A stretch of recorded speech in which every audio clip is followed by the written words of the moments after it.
Saudara sekalian, beredarnya surat PBNU yang viral akhir-akhir ini menuai banyak kontroversi, saudara sekalian. Dan di poin nomor 4 di dalam surat PBNU itu, saudara sekalian, banyak hal yang perlu dikaji ulang bersama. Terkait dengan hal ini, Kiai Haji Nurhia yang mengkritisi habis-habisan, terutama di dalam poin nomor 4 itu yang menyebutkan bahwasanya organisasi yang sengaja dibuat untuk menjalankan permusuhan seperti organisasi PWILS, saudara sekalian. Langsung to the point PWILS. Kenapa tidak menyebut organisasi lain? Oke, selengkapnya mari kita sama-sama simak penjelasan dari Ki Haji Nurhia. Silakan. Surat edaran yang jelas halnya adalah perihal itu instruksi sebenarnya yang dikeluarkan oleh PBNU Jalan Keramat Raya nomor 164 Jakarta pada tanggal 5 ya Dzulhijjah 1446 Hijriah bertepatan dengan tahun Masehinya 2025, bulannya Juni, tanggalnya 2 kemarin berarti. Ini instruksi ditujukan kepada segenap pengurus wilayah Nahdlatul Ulama se-Indonesia atau PWNU alias provinsi, begitu juga PJNU dan pengurus cabang istimewa juga, ini yang Kota Madiyah Nahdlatul Ulama dan Badan Otonom Nahdlatul Ulama semua di tempat. Assalamualaikum warahmatullahi wabarakatuh. Teriring doa serta salam, semoga Allah Subhanahu wa taala senantiasa memberikan bimbingan dan pertolongan kepada kita. Amin. Bagus, masih bagus. Masih bagus, redaksinya itu cukup bagus ya. Menyikapi perkembangan silang pendapat tentang isu nasab yang terus bergulir di tengah masyarakat, sebagaimana tampak dari berbagai sikap dan tindakan pihak-pihak yang saling berbeda pendapat, pengurus besar Nahdlatul Ulama menyampaikan instruksi sebagai berikut. 1.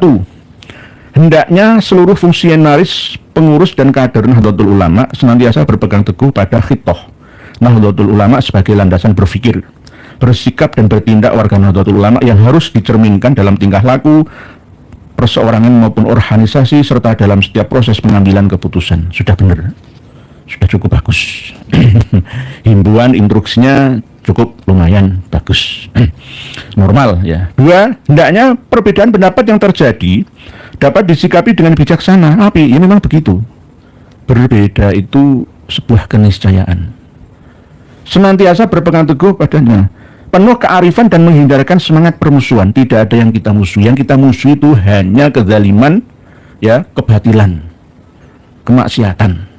Orangnya tidak pernah kita musuhi, ya, tidak pernah. Kekafiran sekalipun tidak pernah kita memusuhinya. Kemurtadan, kemunafikan, kemusyrikan kita tidak pernah memusuhinya.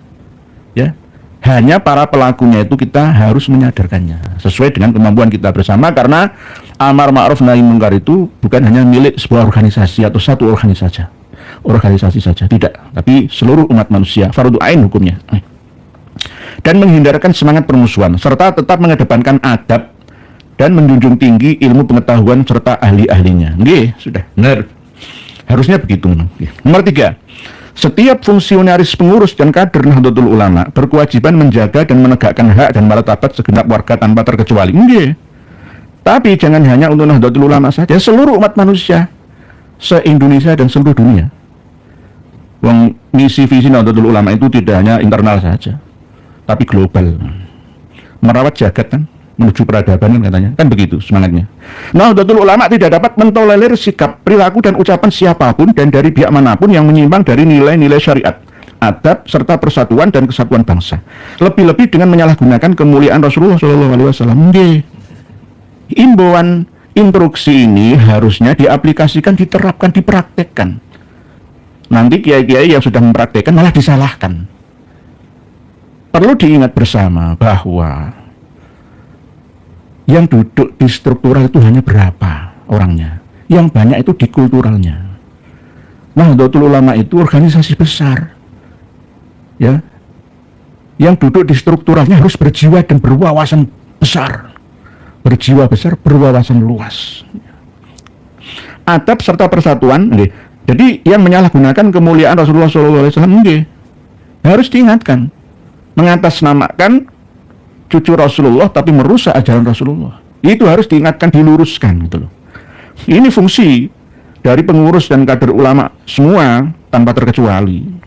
Tapi justru yang mengamalkan ini malah salahkan. Nah ini bagaimana? Namun demikian kesalahan dan penyimpangan yang dilakukan oleh orang per orang lagi mesti dibelani. Orang per orang, oknum individual katanya, nggih, tidak boleh dijadikan dasar untuk mengobarkan pertentangan dan permusuhan antar kelompok. Dulu ketika kita ditindas oleh penjajah Belanda, Jepang, kalau kita tidak melawan, baik dengan angkat senjata ataupun dengan keilmuan, berorganisasi, berwawasan, ya maka kita tidak akan bisa merdeka. Rasulullah bangkit melawan kafir Quraisy itu atas dorongan perjuangan. Kalau hanya berpangku tangan, ya untuk apa?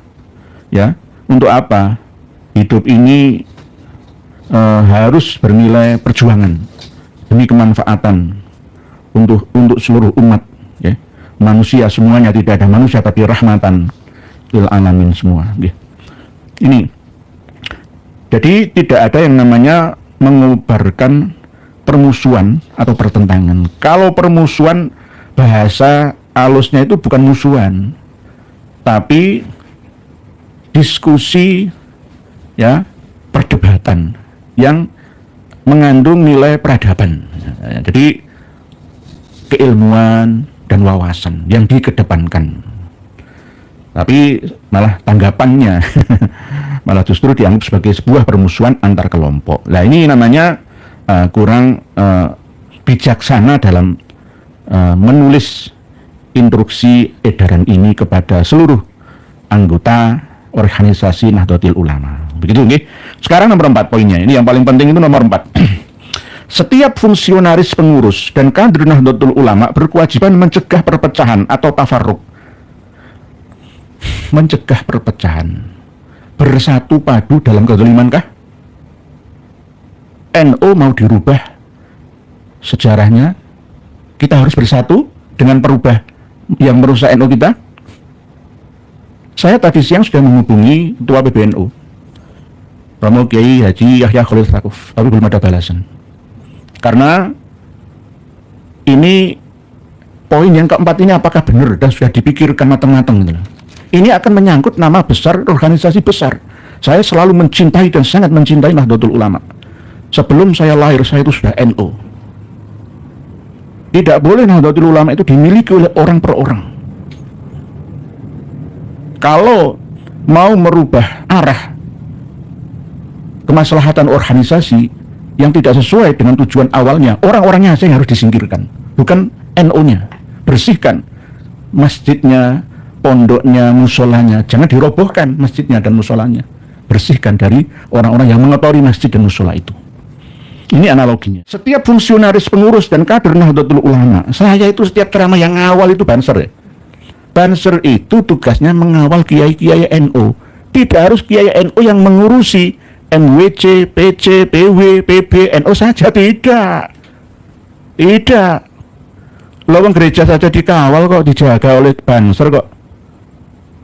Masa kiai-kiai NU seperti saya nggak dikawal kan ya berlalu. Kan begitu. Oke. Jadi terus mau dilarang, loh bagaimana dilarang? PWILS itu anak kandungnya NU walaupun tidak diakui secara resmi menjadi banannya.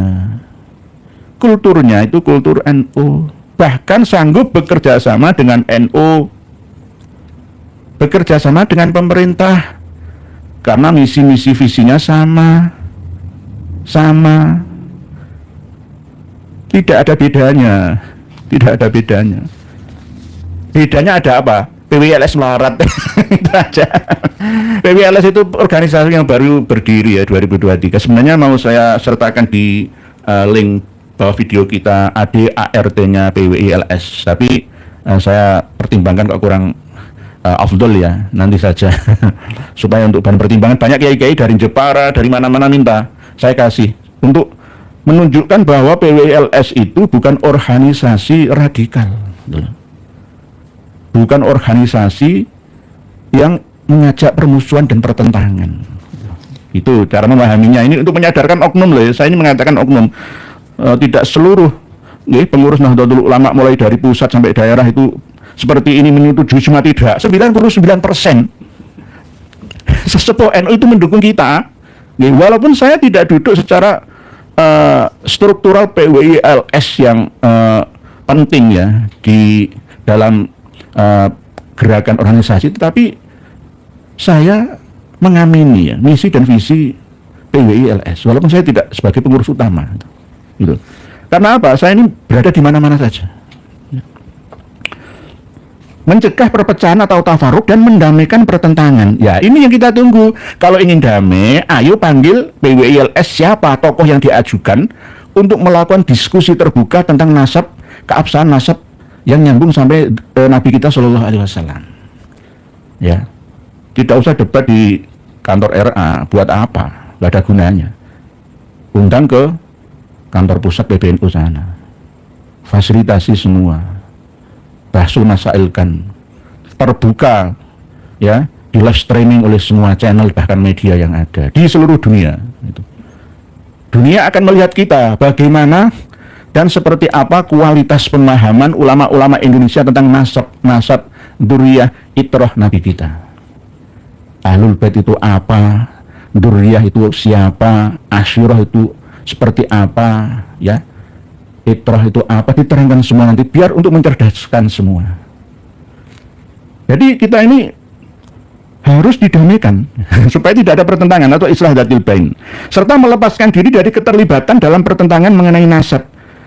Maksudnya itu bagus supaya kawan-kawan yang duduk di Suriah atau pengurus harian PC, PW, MWC itu tidak terlalu masuk dalam kancah perdebatan ini karena nggak punya kitabnya. Mau masuk bagaimana nggak punya kitabnya, ya mohon maaf. Kecuali yang mau dan minta ke kita kasih semuanya. Banyak yang sudah paham tapi mau berkata apa itu agak ketakutan karena khawatir melanggar ADART atasan. Itu mengenai nasab, baik dari keikutsertaan dalam silang pendapat. Sebenarnya itu tidak ada silang pendapat pro kontra, itu tidak ada sebenarnya. Kalau mau menyadari kebenaran itu yang mana, kan gitu. Kalau memang mau diuji, kebenaran memang harus diuji. Temukan antar kedua pihak yang berbeda pendapat ini. Gitu. Ya, terus silang pendapat yang meninggalkan adab itu misuh. Pernahkah dari kalangan PWI-LS ulamanya, ustadznya, pengurusnya yang misuh-misuh? Gak ada. Ya. Justru yang kontra dengan PWI-LS itu malah yang sumpah serapah, mubahalah. Semua hewan itu keluar namanya, babi, celeng, sapi, monyet, kera dan lain sebagainya keluar semua. Nah ini harusnya PBN itu mengeluarkan instruksi edaran yang mengarah ke justru yang membuat permusuhan dengan kata-kata yang tidak beradab seperti ini. Jadi ingatlah bahwa pemimpin sebuah bangsa, negara, dan bahkan organisasi dalam agama itu adalah amanah, titipan, jangan khianah. Khianah itu bagian daripada alamatul munafik itu. Alamatul munafik salasah itu. Jadi bahaya. Lebih baik jadi tukang angon kambing domba saja. Nggak usah mengangon ya umat yang ada. Jadi orang yang biasa-biasa saja lah. Itu malah hisabnya sederhana, nggak jelimet nantinya. Saya teruskan, nomor 4. Baik dari keikutsertaan dalam silang pendapat yang meninggalkan adab maupun dari keikutsertaan dalam perkumpulan dan atau organisasi yang sengaja dibentuk untuk menjalankan permusuhan terkait masalah nasab. Nah ini loh. Terus di sini itu menyebutkan merek langsung seperti Perjuangan Wali Songo Indonesia, Laskar Sabilillah atau PWI-LS. Ini loh. Ini namanya tidak beradab namanya. Tadi di nomor 2 ini kan serta tetap mengedepankan adab loh dan menjunjung tinggi ilmu pengetahuan serta ahli-ahlinya. Bagus. Lah nomor 4 ini langsung seperti Perjuangan Wali Songo Laskar Sabilillah maupun organisasi yang berseberangan dengan PWI-LS. Ini menurut etika ya dalam berorganisasi besar itu ya tidak boleh. Tabayun dulu, panggil ketua PWI-LS siapa. Saya nggak usah, saya bukan bagian dari struktur PWI-LS. Saya itu hanya bagian kesejarahan di pusat, di wilayah kesepuan, di daerah juga kesepuan. Itu saya. Jadi seandainya ini saya mengangkat ini, sedikit mengatasnamakan PWI-LS itu tidak mengapa. Karena PWI-LS itu tujuannya mulia. Tidak pernah minta tambang ya untuk dikelola demi kepentingan organisasi pribadinya, tidak. Belum. Nanti kalau diajak kerjasama dengan negara untuk kesejahteraan seluruh rakyat Indonesia, oke saja. Itu. Lah ini loh, seperti Perjuangan Wali Songo ini termasuk, waduh, menyebutkan merek ini. Ini tuduhan yang penuh dengan fitnah loh ini. Bahaya loh ya. Bahaya loh. Lu kiai-kiai sekelas besar seperti ini kok. Ya, yang menandatangani itu, ya tadi saya sudah menghubungi Romo Kiai Haji Yahya Khalil Stakuf yang mulia, tapi masih belum saya lihat WA saya. Jadi berbahaya ini, berbahaya. Ketika kiai-kiai kita diingatkan oleh anak-anaknya lah ya, harusnya diterima dengan legawa. Justru malah berterima kasih kepada mereka. Harusnya, kok malah justru yang mengingatkan itu dimusuhinya. Lah, saya pun juga mau diingatkan. Sama-sama, namanya watawasau bil haqq, watawasau bis sabr. Tapi dengan cara yang bijaksana. Adab didahulukannya. Katanya serta tetap mengedepankan adab lagi langsung nih. Organisasi yang sengaja dibentuk untuk menjalankan permusuhan. Memang ya saya akui, kawan-kawan semangatnya di PWYLS itu luar biasa. Karena apa? Jelas-jelas melihat kezaliman. Bagaimana makam-makam tua yang terbengkalai di daerahnya dibaalawikan semua. Terus diam saja, wis ayo pro kontra apa? Ayo hindarkan kontra, ayo pro semua. Terus kita kerjasama dalam kezaliman, nggak apa-apa. Coba bagaimana? Bagaimana? Tidak hanya itu, ya. Ketika kita mengingatkan secara ilmu tentang amaliyah khurafah yang disandarkan ke karomah oleh Habaib Alawi, kita diserang, dipersekusi, ya, diancam bunuh, dihancurkan reputasi, dijatuhkan harga dirinya. Kita tidak melawan secara fisik, tetapi melawan secara mengingatkan, menyadarkan. Dan alhamdulillah banyak yang sadar. Banyak yang sadar. Lah, yang masih belum sadar kok justru malah beberapa oknum yang menduduki struktural Nahdlatul Ulama. Yang di atas saja, yang di bawah itu 99%, bukan dulu 90%. Sekarang 99% mendukung perjuangan PWYLS. Karena apa? PWYLS juga niatnya tuh bagus, membela bangsa dan negara dan bahkan agama. Saran saja, ulama pimpinan PWYLS harus bertemu dengan ulama PBNU agar menjernihkan yang masih keruh dan semoga bersinergi agar tercipta kemaslahatan umat. Insya Allah nanti kami akan komunikasi dengan Gus Abbas. Saya intens komunikasi dengan beliau-beliaunya. Walaupun saya ini orang rendahan lah, tapi saya masih digubris lah ya. Gus Abbas juga sering minta kitab ke saya dan bareng-bareng ngaji bersama. Nggak ada yang lebih unggul sama-sama. Jadi nanti akan kami komunikasikan juga. Nanti akan ada tindakan apa. Tidak akan memproses ke jalur hukum. Enggak, lu Bapak Edi kok dilawan, itu bagaimana? Enggak. Hanya menyadarkan. Nanti kalau dibiarkan terus, ya dianggap benar teman Bapak PWLS itu mengangkat tema permusuhan, ya, mengadu domba, pemecah belahan, gitu. Nggih. Jadi yang tanda tangan di sini itu semua kiai-kiai saya. Romo Kiai Haji Miftahul Akhyar ya kiai saya, Kiai Haji Ahmad Said Tasrori itu ya kiai saya, Kiai Haji Yahya Khalil Stakuf ya saya, orang NU kok. Dr. Rondus Haji Saiful Yusuf Sekretaris Jenderal itu ya kiai saya. Saya menghormati beliau-beliaunya, nggak mau saya menjatuhkan nama-namanya ini. Padahal saya punya kuncinya, ini bermasalah semua, itu saya tahu. Mau bongkar? Nah, nanti ini namanya fitnah. Saya nggak mau menyebutkan merek lalu menjatuhkan, itu nggak mau. Urusannya beda, organisasi pribadi, urusan pribadi. Saya sering begitu. Kuncinya untuk menjatuhkan Habaib Alawi, tokoh-tokoh besar itu saya punya. Bukan saya nggak sombong, saya punya. Tapi saya menutupinya. Karena apa? Allah akan menutupi aibmu jika kamu juga menutup aib saudaramu. Karena tidak semua umat manusia itu sempurna. Pasti ada kekurangannya. Pasti ada. Tidak ada yang sempurna, 100% itu nggak ada. Pasti ada kekurangannya, kesalahannya. Al-insan mahalul khotok wa nisyan. Jadi ini yang kami pegang selama ini, kami nggak memegang ini, jatuh semua gampang, saya menjatuhkan itu gampang. Karena apa? Aib-aibnya saya punya semua. Termasuk 4 orang ini saya punya semua. 4 tokoh besar yang saya hormati ini, saya punya semua. Oke.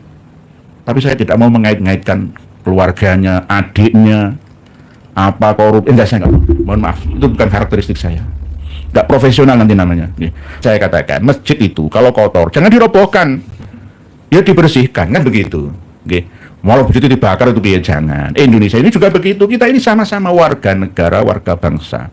Ayo bareng-bareng menata rumah kita bersama. Ibarat kita itu menaiki safinah atau perahu atau kapal, ya. Ada di antara penumpang kapal saudara kita itu melubangi kapal kita yang tumpangi bersama. Ya nanti kita akan turut tenggelam ya. Kita nasihati jangan begitu, kamu itu salah. Gitu loh. Kamu salah. Salahnya apa? Lah kamu kalau melubangi kapal ini akan kemasukan air lalu menenggelamkan kita bersama. Begitu juga Nahdlatul Ulama. Organisasi besar yang didirikan oleh muassisnya dulu itu bertujuan untuk benar-benar mencerdaskan ya umat ya, bahkan bangsa dan negara secara keseluruhan. Dan kalau keduniawian itu nomor berapanya saja. Ya, yang penting itu keumatan, bukan untuk memperkaya diri sendiri enggak. Ya. Jadi tolong ini diperhatikan yang poin atau nomor 4 ini tadi, ini berbahaya ini. Ini memecah belah umat namanya. Memecah belah umat, mengadu domba ini namanya. Sesama warga Nahdlatul Ulama.